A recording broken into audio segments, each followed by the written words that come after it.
Right, I'm not one prone to giddiness, but I do consider myself an optimist, and I know you're all sitting there going, really?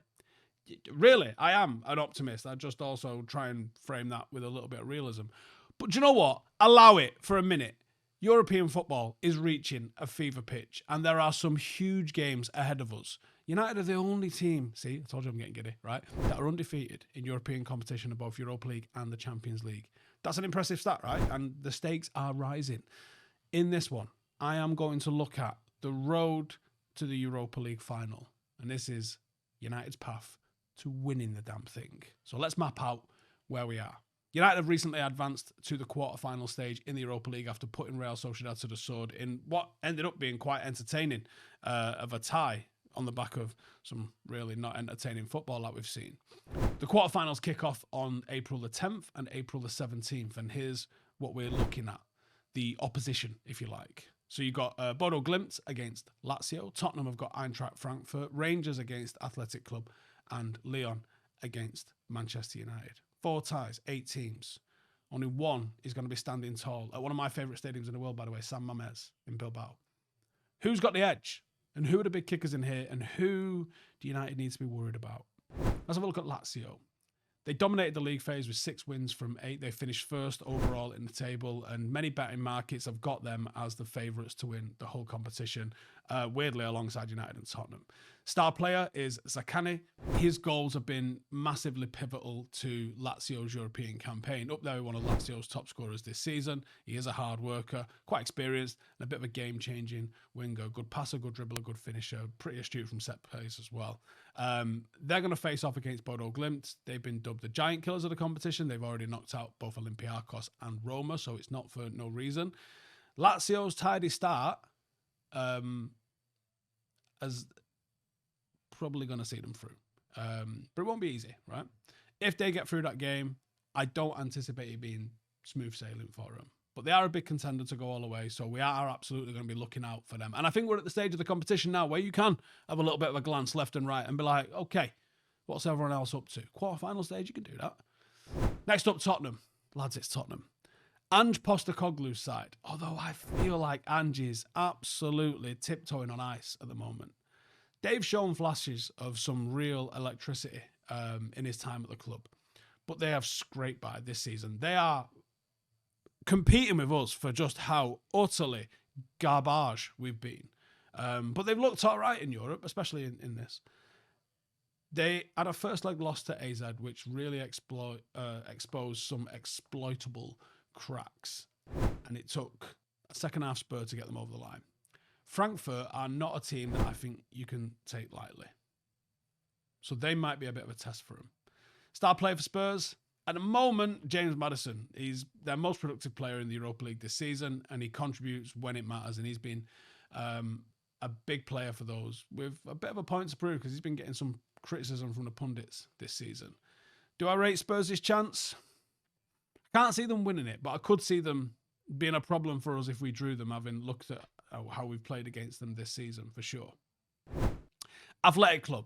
Now, yes, the same place where the final is being held. You wouldn't want to draw them in the final, would you?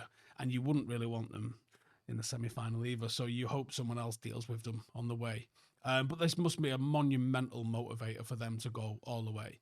You got the 2 Williams brothers on the wings who are absolutely electric, unbelievable pace and skill. They will wreak havoc on pretty much anybody that they get. They face Rangers in the quarterfinal, and I think they will absolutely destroy them.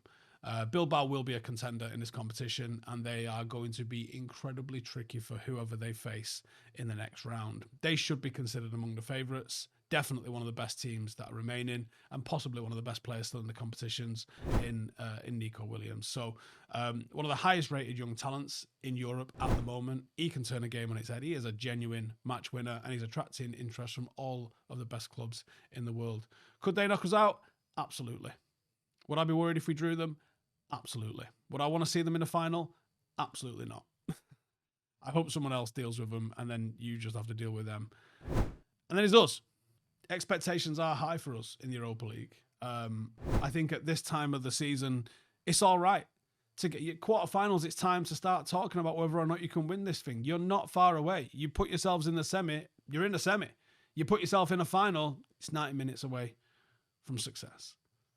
And it is a genuine chance for United to save our season. And how are we undefeated? I don't know. But we are. That's a fact. And I do start to think, the more I see us play in Europe, the more I think that Ruben Amorim understands how to play in Europe. And I think the tempo of European football suits Manchester United. Ruben Amorim is Manchester United. Star player for us, Bruno Fernandes. He's on an absolute tear at the moment. Can United be considered one of the favourites for the competition? I think you have to be. I think you have to consider us as certainly at least one of the favourites, because we're in the quarterfinals. We are undefeated. That right there is enough. The problem is, for those of us who were sitting here watching Manchester United week in, week out, you're going, who's going to score though? Yeah, Bruno. All right, okay, Bruno. Yeah, fair one. Can we keep a clean sheet though? Well, we started to. And we do look better in Europe, don't we? Can we allow ourselves to get giddy a little bit and say, do you know what? Nah. Maybe this is the one. Maybe we do end up in the Champions League next season after finishing probably 13th or 14th in the Premier League. What a mad turnaround that would be. What a mad ending to this season that would be if United actually managed to produce some silverware and book ourselves a Champions League spot for next season. Wild if we did. But do you know what? Football's romantic. And things like this happen all the time. It will not be easy at all. And unfortunately, there's a pathway through for all of those favourites to be the semi-finals. How that shakes out, I don't know. Who would you prefer out of all of those? Maybe Spurs, even though they've dealt with us this season. Don't know. Who would you prefer out of them semi-finals? Leon won't be a tap-in, by the way. That's going to be hard work. Who would you want? It's not just us that we're going to need this competition to get into the Champions League. Many of the other quarter-finalists are on the brink of Champions League spots. They obviously guarantee themselves in there if they manage to win it. Very few are as low in their domestic leagues as we are. Who's winning it? If it's not us, who? Who's a dark horse? I think Athletic Bilbao will be very, very difficult to beat. Anyway, that was me nearly getting giddy for a minute, and maybe actually getting giddy for a minute. But maybe it's time to at the quarterfinal stage. Let me know your thoughts. See you in the next one. Laters. Hey, thank you for watching the video. If you are new around these parts, then don't forget to subscribe. My channel is proudly supported by my community on Patreon. If you'd like to get a little bit of extra content, a Discord group, meetups, five-a-side games, weekly podcasts, behind the scenes, and even an occasional bit of transfer news as and when I get it, then for the price of a pint, you can show your appreciation for the content that we make and get some goodies for doing so as well. Check the link in the description or click the button right here. You'll also find all of my socials here too if you want to follow me on any of those platforms. Nice one.